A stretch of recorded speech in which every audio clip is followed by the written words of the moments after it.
Historia moderna de Occidente.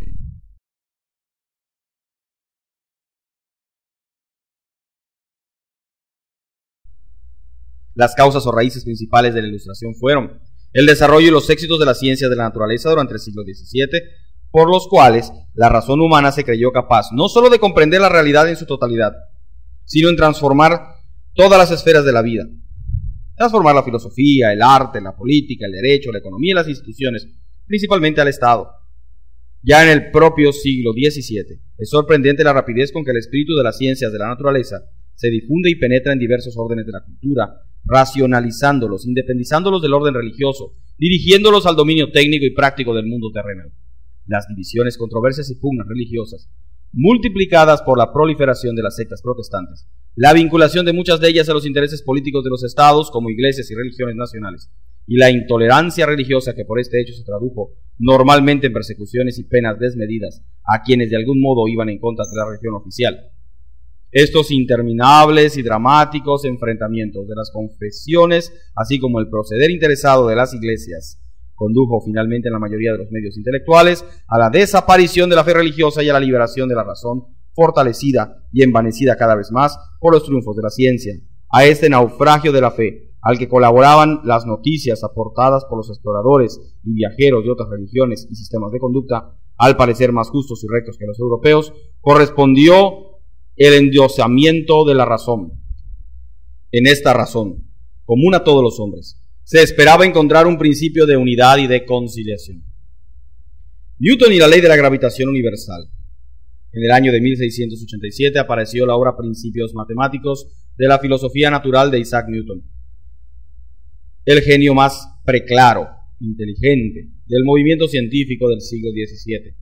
La obra conmovió todos los círculos intelectuales porque en ella Newton formulaba la ley de la gravitación universal, ley explicativa de la mecánica del universo que recogía, como expresiones particulares de ella, fenómenos aparentemente tan diversos como la mecánica celeste, la caída de los cuerpos, la ascensión de los gases y las mareas.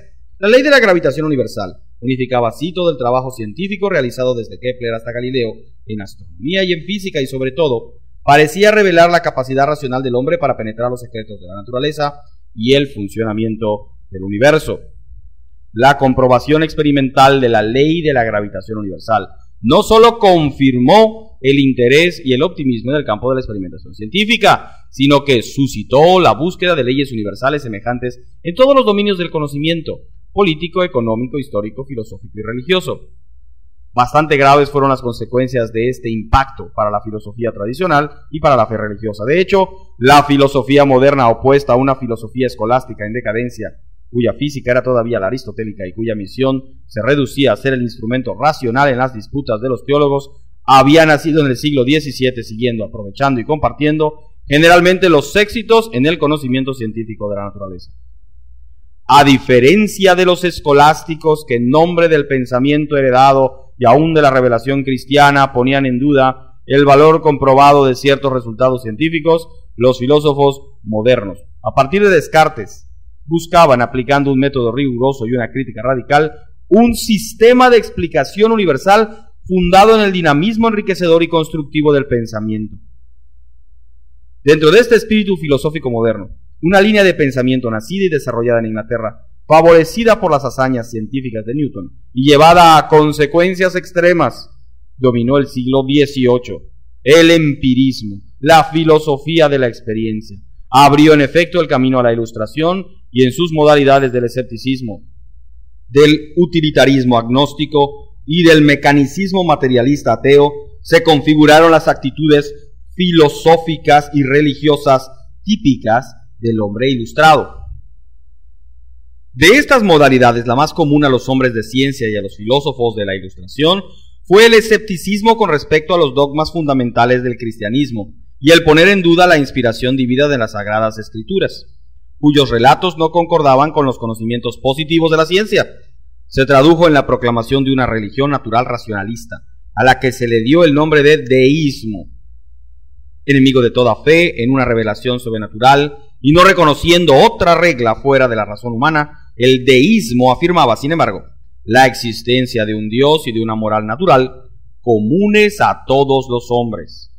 La concepción naturalista de la vida se propagó a todos los círculos intelectuales e impulsada por los hombres de ciencia y los filósofos, promovida por la francmasonería, surgida en Inglaterra en ese mismo siglo, transformó profundamente la mentalidad occidental. El clima intelectual dejó de ser cristiano y la civilización en general comenzó a desarrollarse en condiciones radicalmente diferentes de las que habían marcado su paso en los siglos anteriores.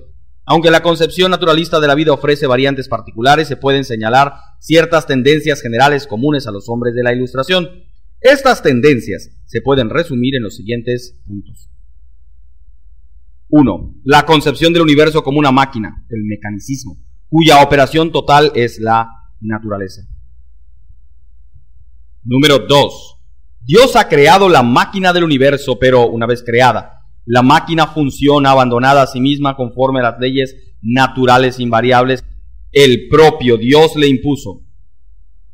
3. El hombre tenía la capacidad racional individual para conocer estas leyes y para aprovecharlas en beneficio del progreso y de la felicidad de la especie humana en el mundo. Esta es la tarea y la misión de la ciencia. Número 4. Solo lo natural es racional. No hay, en consecuencia, más religión que la religión natural. La religión de la razón, ni más moral que la razón deduzca de su conocimiento científico de la naturaleza. Todo lo sobrenatural, lo milagroso, lo revelado, es contrario a la razón y debe ser combatido. Número 5. La naturaleza humana es una, todos los hombres son iguales y hay derechos naturales que les son inalienables.